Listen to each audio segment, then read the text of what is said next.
Okay, this is Chapter 6, Amines and Amides, Part 1. Even though it's not written here, it's the commentary.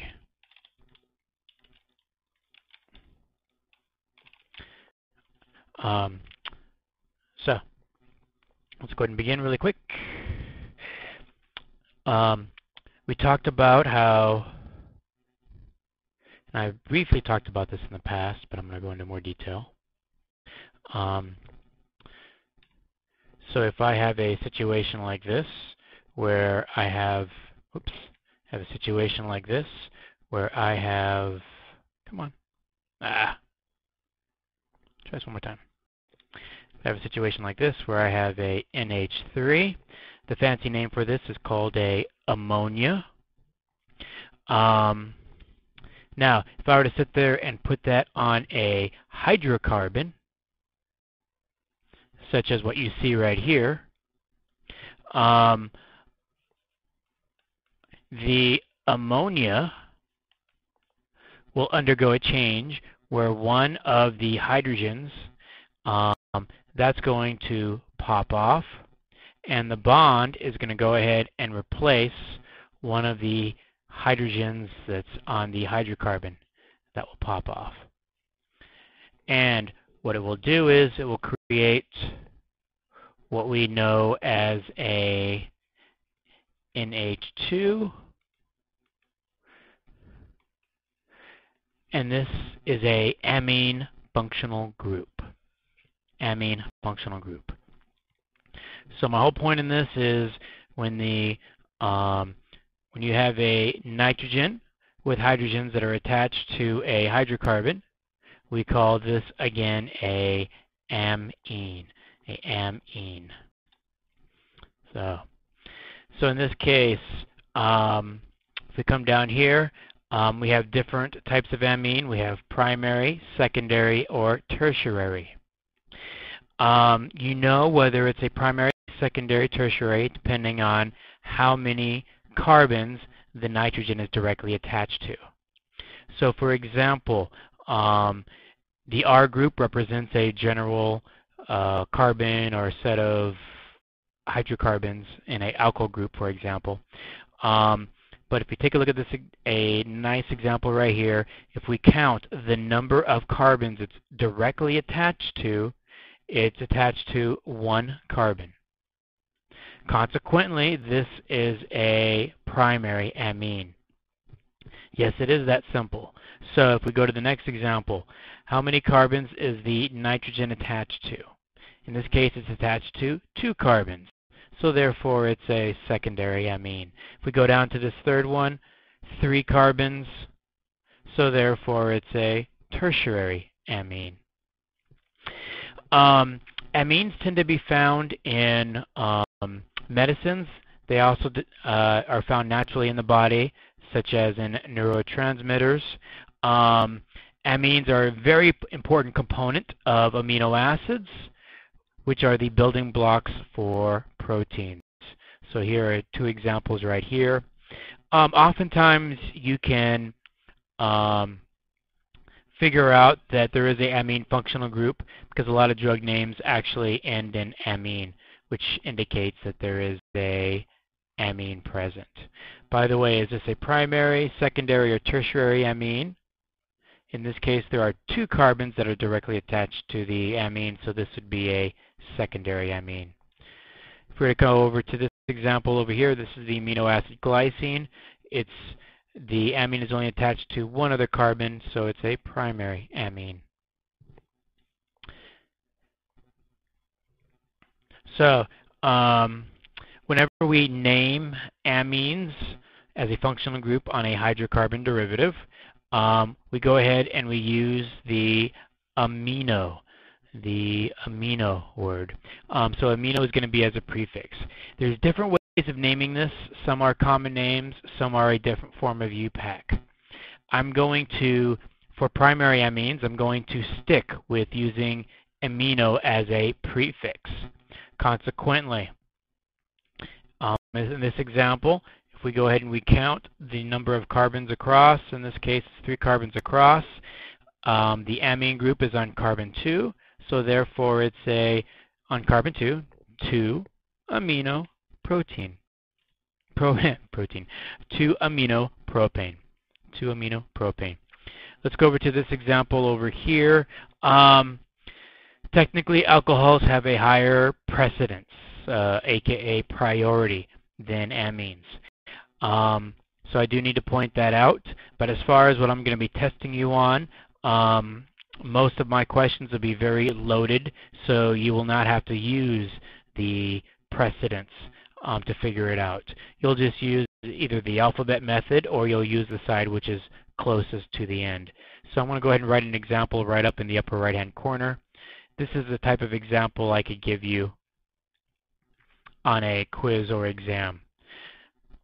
So in this case, there is no judgment call of which side to start from, and you would automatically start from the right side to the left side.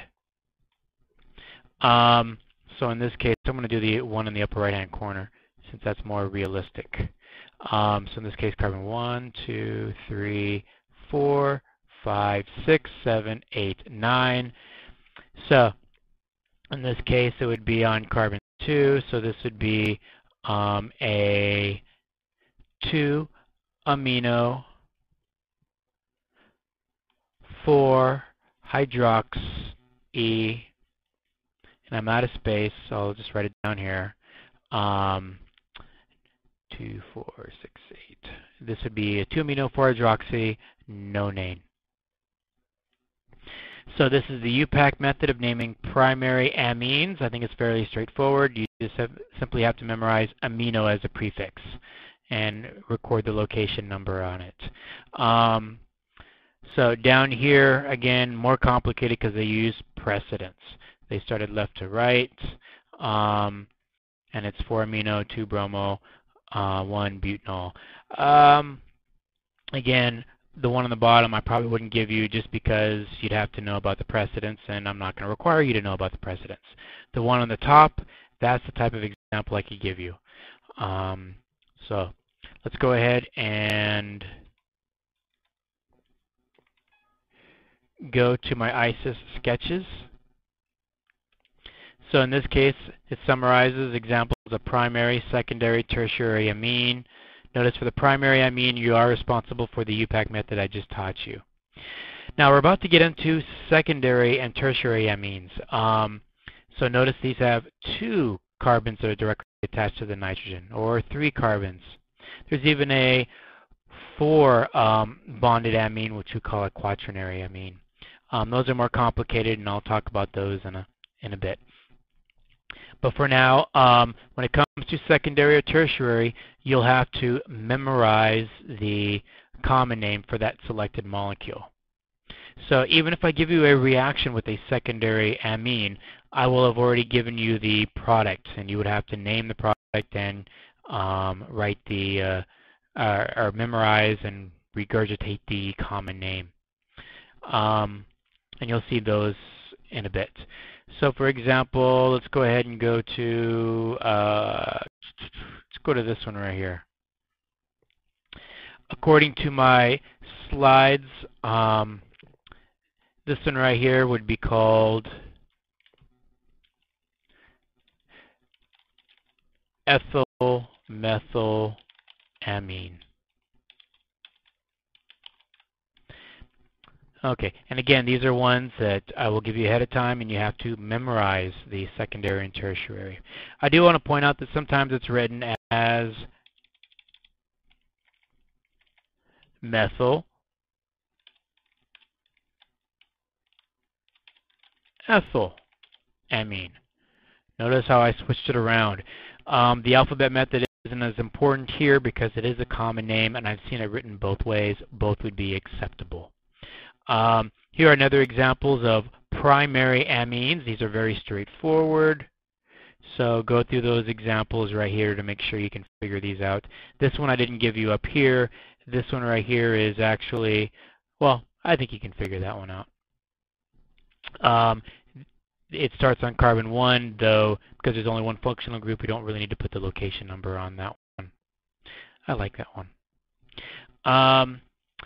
All right, so let's go back to the examples. Here are examples of common names for various ones. Although I do have a primary amine right here, the UPAC alternate name is 1-amino-methane. Here are ones that are secondary amines, and these, and I'll highlight those with my yellow pen. These are ones you just simply have to memorize. Hey, this is the one that you just saw on my slide, or just saw in my little ISA sketch handout right now. Notice I have this one spelled ethyl methyl amine. And usually you have a space between the ol and the amine. Sometimes you do, sometimes you don't. There's a lot of gray area in the common names.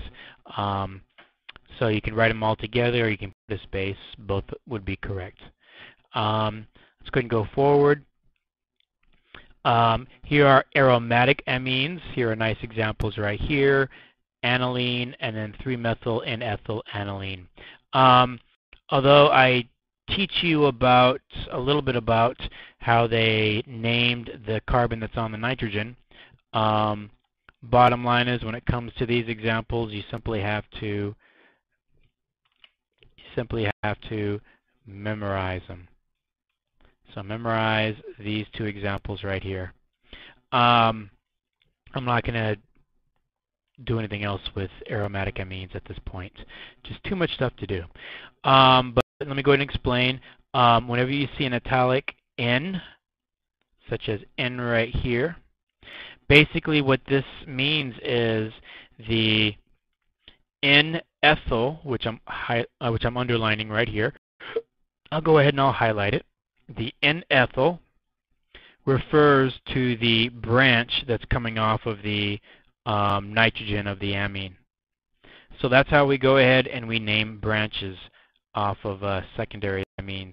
Again, you just have to memorize these two examples. I'm not going to go crazy when it comes to aromatic amines. Let's go ahead and move forward. Physical properties of amines. Bottom line, primary and secondary amines form hydrogen bonds. But I'm going to go ahead and I'll talk about that in my next section. So let's go ahead and stop right here.